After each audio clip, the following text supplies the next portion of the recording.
ያላችሁ ሰዎች የምር ማለት የራሳችሁን ጠብቁ፣ ራሳችሁን ተጠንቀቁ። ገንዘባችሁን ያላግባብ ለማንም ለምንም አትስጡ። በተለይ ሚዲያ ላይ የመጡ እንዲህ ስራ ነው የምንጀምረው እንዲህ ነው የምናደርገው የሚሉትን በፍጹም ምንም አትስጧቸው።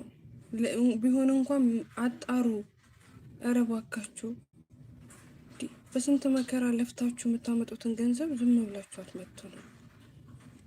ሚዲያ ላይ የመጣ ሁሉ ንጹህ አይደለም። ከትንሽ አንስቶ እስከ ትልቅ በሃይማኖት ዙሪያ ደግሞ የተሸፈነው የሚሰሩ ሰዎች አብዛኞቹ ውሸታሞች ናቸው። እባካችሁ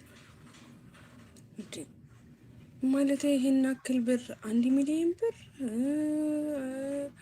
500,000 ብር 300,000 ብር ይሄንን ብር ካላችሁ ለምን ቦታ አገዙ?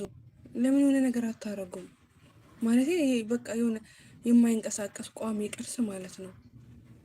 ዛሬ በ1 ሚሊዮን ብር ለሱ 2 ዓመት የተለፋ እሱ 2 ዓመት የለፋበት ወይም ደግሞ እሱ 2 ዓመት ሙሉ የጎተተበትን በዛ ሰዓት 1 ሚሊዮን ብር ቦታ ቢገዙ ዛሬ ከ2 ዓመት በፊት ስንት ነው የሚሆነው? እጥፍ ሆኖ ነው አሁን 2 እጥፍ 3 እጥፍ ሆኖ ነው የመጣው። እባካችሁ ሚዲያ ላይ ላሉ ሰዎች ታዋቂ ናቸው ብላችሁ ገንዘባችሁን አትስጡ፣ አደራችሁ።